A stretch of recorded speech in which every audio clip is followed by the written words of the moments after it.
दोस्तों, आज का हमारा सब्जेक्ट ज्योग्राफी भूगोल है।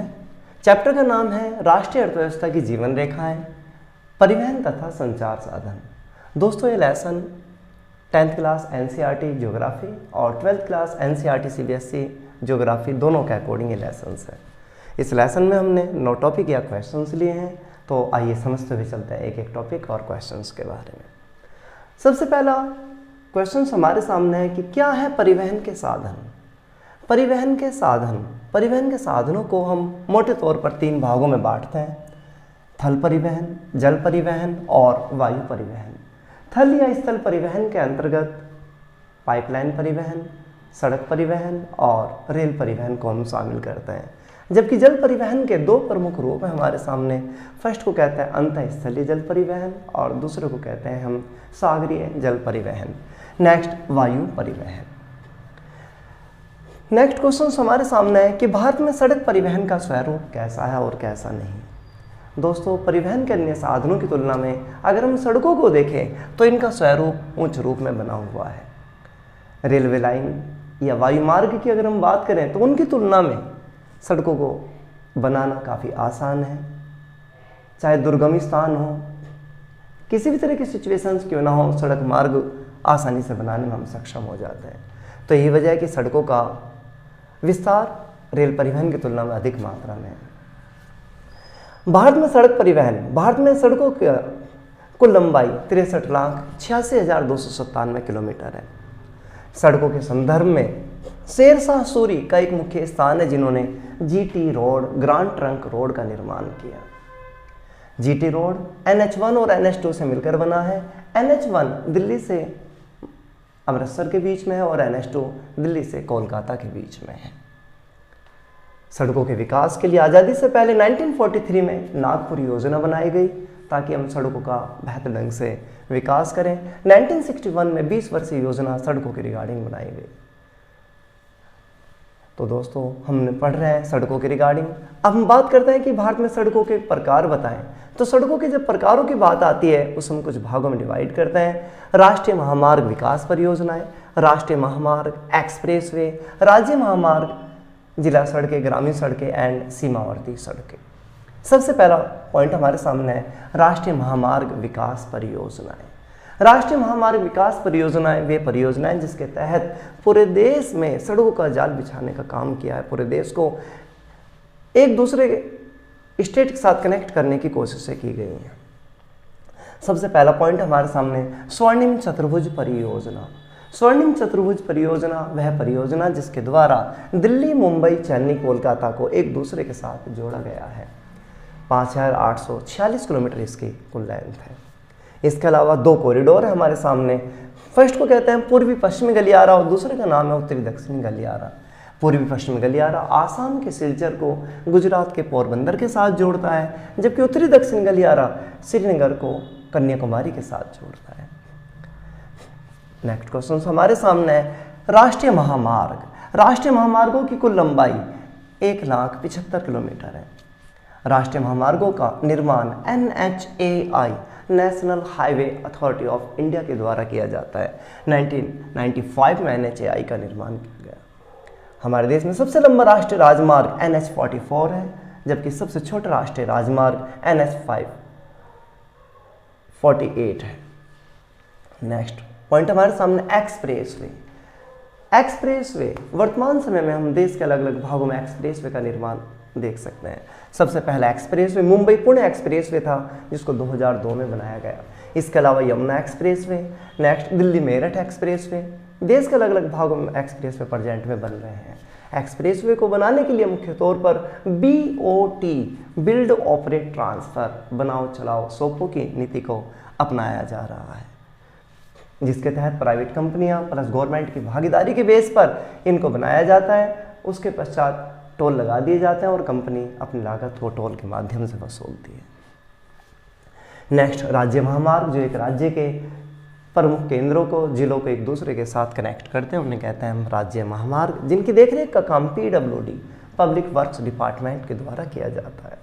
जिला सड़कें एक जिले में सभी प्रमुख केंद्रों को, शहरों को कस्बों आदि को जोड़ने का काम जिला सड़कें करती है, जिनकी देखरेख का काम जिला प्रशासन करता है। ग्रामीण सड़कें, जिन्हें हम कभी कभी कच्ची सड़कें भी कहते हैं, देश की अर्थव्यवस्था में इनका काफ़ी बड़ा रोल है, क्योंकि इनके माध्यम से कृषि उत्पाद शहरी क्षेत्र तक आते हैं या उद्योगों तक आते हैं। नेक्स्ट, सीमावर्ती सड़कें, वे सड़कें जो सीमाओं के साथ साथ फैली होती हैं, उन्हें हम सीमावर्ती सड़कों के नाम से जानते हैं। सीमावर्ती सड़कों का निर्माण BRO, बॉर्डर रोड ऑर्गेनाइजेशंस के द्वारा किया जाता है। 1960 में BRO का निर्माण किया गया। सीमावर्ती सड़कों की सबसे बड़ी विशेषता यही है कि इनके द्वारा हम सैनिकों तक गोला बारूद, रसद, खाद्य सामग्री आदि पहुंचाने का काम करते हैं और देश की सुरक्षा में इनका काफ़ी बड़ा रोल है। सड़कों के विकास के लिए सरकार द्वारा भारत माला परियोजना बनाई है, जिसके तहत प्रमुख सड़कों पर अंडरपास, फ्लाईओवर जैसी पद्धतियों को अपनाया गया है। इसके अलावा सेतु भारतम परियोजना रेल ब्रिज, अंडरपास आदि को बनाते हुए रेलवे क्रॉसिंग्स को फ्री करने का कार्य किया गया है। तो दोस्तों, हमने पढ़ा भारत में सड़क परिवहन का स्वरूप। नेक्स्ट है रेल परिवहन। रेल परिवहन की शुरुआत भारत में 1853 में मुंबई से ठाणे के बीच हुई। 34 किलोमीटर की कुल उसकी लेंथ थी। वर्तमान समय में भारत में 18 रेलवे जोन हैं और रेल मार्गों की कुल लंबाई 66,030 किलोमीटर है। रेल मार्गों के संदर्भ में कोंकण रेलवे का एक मुख्य स्थान है, जो दुर्गम स्थानों से होते हुए गुजरती है। महाराष्ट्र, गोवा एंड कर्नाटक 3 राज्यों की इसमें भागीदारी है।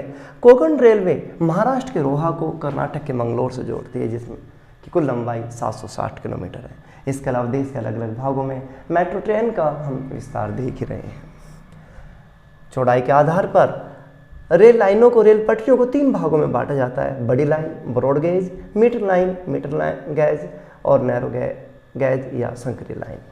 बड़ी लाइन की कुल लंबाई 1.67 मीटर है, मीटर लाइन की 1 मीटर और नैरो गेज की 0.76 मीटर है। बात आती है रेल परिवहन। तो दोस्तों, देश के अलग अलग भागों में रेल परिवहन का तेजी से हम विस्तार देख सकते हैं। नेक्स्ट है वायु परिवहन। भारत में वायु परिवहन की शुरुआत 1911 में इलाहाबाद से नैनी के बीच में हुई। देश की आज़ादी के बाद 1953 में सरकार द्वारा एयरलाइन का राष्ट्रीयकरण किया गया। 2022 में सरकार द्वारा निजीकरण की पद्धति को अपनाया गया और भारत की प्रमुख या सार्वजनिक क्षेत्र की कंपनी एयर इंडिया को टाटा कंपनी को सौंप दिया गया। वर्तमान समय में air Asia, jet Airways, spice jet जैसी कंपनियां मौजूद हैं। इसके अलावा पवन हंस हेलीकॉप्टर लिमिटेड, जो देश के पर्वतीय क्षेत्रों में और पेट्रोल खनन क्षेत्रों में अपनी सुविधाओं को प्रदान करता है। सरकार ने वायु परिवहन के विस्तार के लिए उड़ान योजना, उड़े देश का आम नागरिक योजना को बनाया है। भारत में 39 अंतर्राष्ट्रीय हवाई अड्डे हैं। इसके अलावा छोटे स्तर के हवाई अड्डे मौजूद हैं। नेक्स्ट क्वेश्चंस, पाइपलाइन परिवहन। देश के अलग अलग भागों में वर्तमान समय में पाइपलाइन परिवहन का हम तेजी से विस्तार देख सकते हैं। पाइपलाइनों का सबसे बड़ा महत्व यह है कि उन्हें एक बार बिछाने पर तो खर्च आता है, परंतु उसके पश्चात नाम मात्र का खर्च आता है। देश के अलग अलग इसके अलावा पाइपलाइनों के विस्तार से रेलों के ऊपर जो दबाव था वो कम हो चुका, साथ ही पेट्रोलियम गैस आदि को भेजना सुरक्षित हो चुका और आग लगने और चोरी होने की संभावनाओं को भी काफ़ी हद तक समाप्त कर दिया गया है।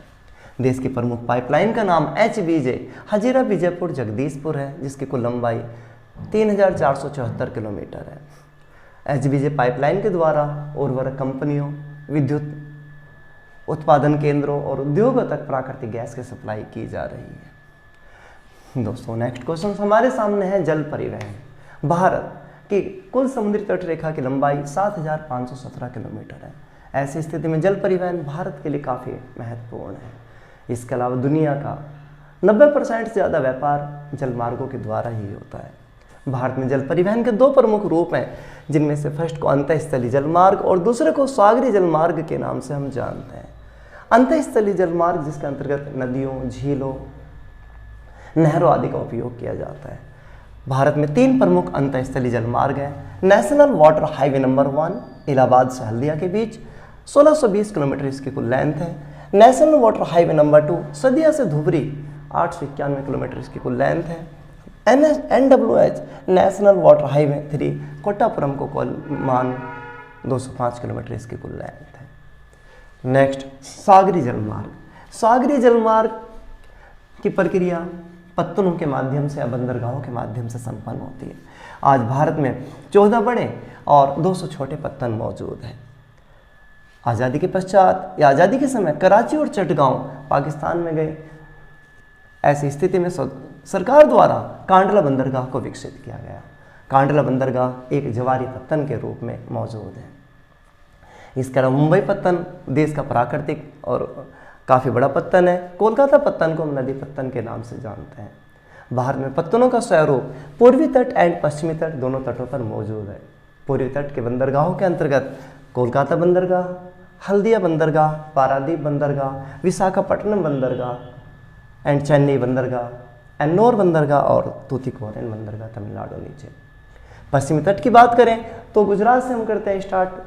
कांडला बंदरगाह, मुंबई बंदरगाह, मारमागोवा बंदरगाह, मंगलोर बंदरगाह एंड कोच्चि बंदरगाह आदि हमारे प्रमुख बंदरगाह हैं। दोस्तों, बंदरगाहों को हम अंतर्राष्ट्रीय व्यापार के प्रवेश द्वार के नाम से भी जानते हैं। नेक्स्ट क्वेश्चन आता है संचार साधन। तो संचार साधन वे साधन जिनके द्वारा हम अपने विचारों को दूसरों तक प्रकट करते हैं, उन्हें हम संचार साधनों के नाम से जानते हैं। संचार साधन के दो रूप हैं। फर्स्ट को है निजी संचार साधन और दूसरा नाम है हमारे सामने जनसंचार साधन। निजी संचार साधनों के अंतर्गत हम पत्र, मोबाइल्स वगैरह को शामिल करते हैं, जबकि जनसंचार जिनका उपयोग एक बड़े जनता तक अपनी आवाज़ को पहुंचाने के लिए किया जाता है।